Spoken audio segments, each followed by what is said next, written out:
こんにちは、のすけです。暑いです。エアコンがボロくて、30度までしか下がりません。熱中症になってしまいます。ということで、冷たいあれを作りましょう。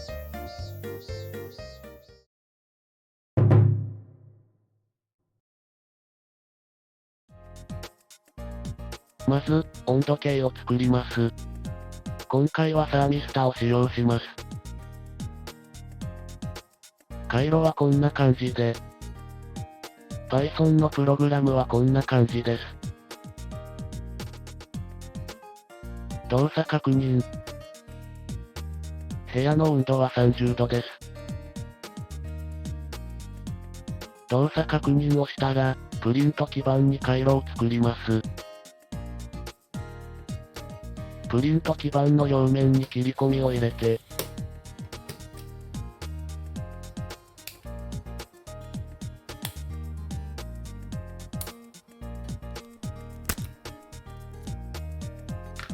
ピコと同じ大きさにします。温度計の回路を、プリント基板にハンダ付け。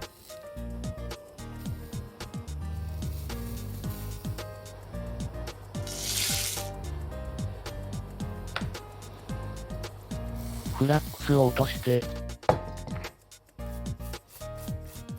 完成です。ピコと合体させます。ぴったり、はまりました。ピコの GPIO も、ハンダ付け。で、ユニコーンでサンドイッチ。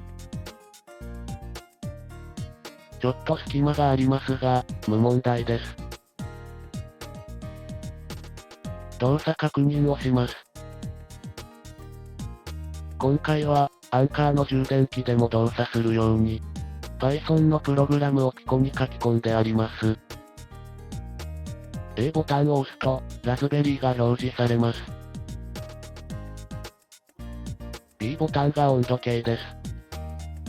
サーミスタの温度もちゃんと測れています。X ボタンは、グッドボタンよろしく、で。Y ボタンが、チャンネル登録よろしくお願いします。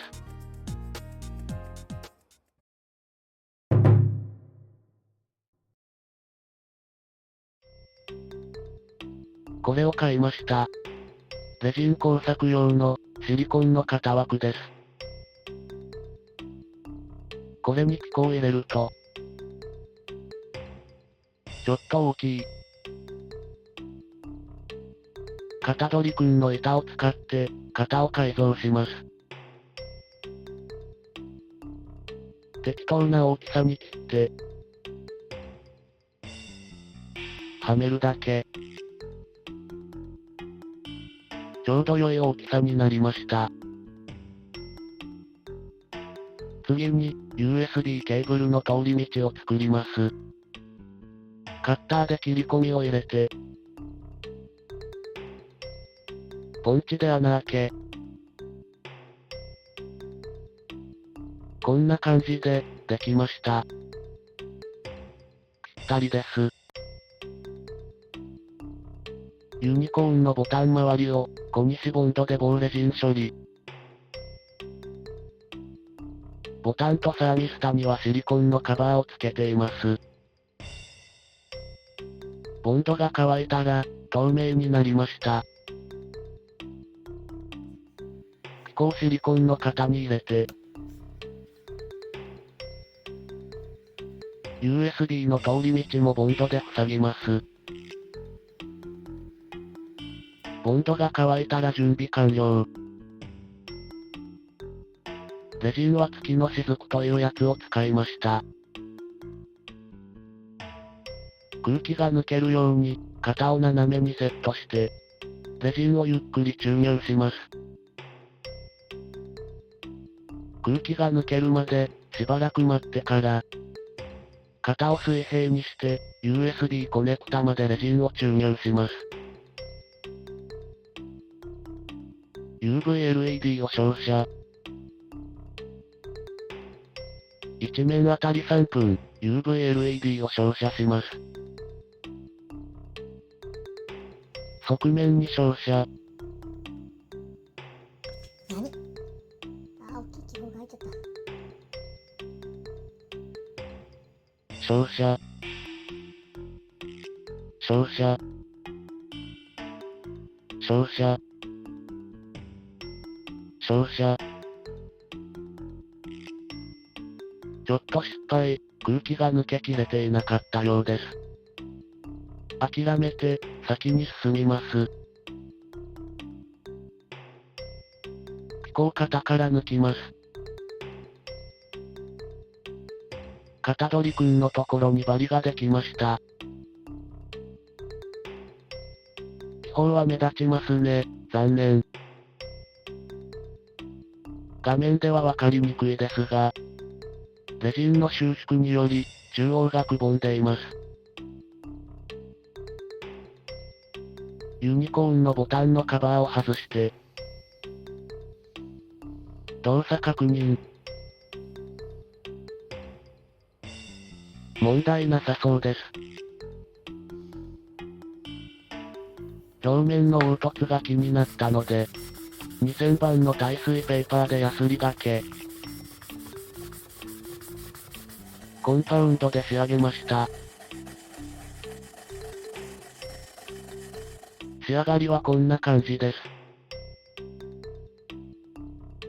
ヤスリがけに1日かかりましたが、納得の仕上がりになりました。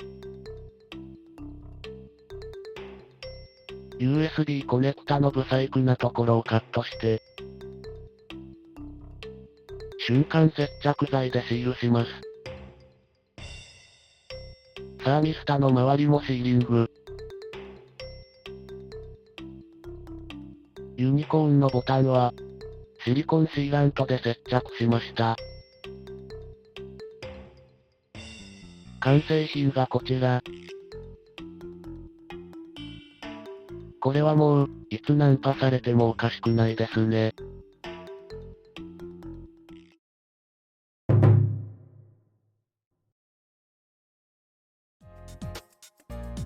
できたー。冷たいラズベリー茶。キンキンに冷えてやがる。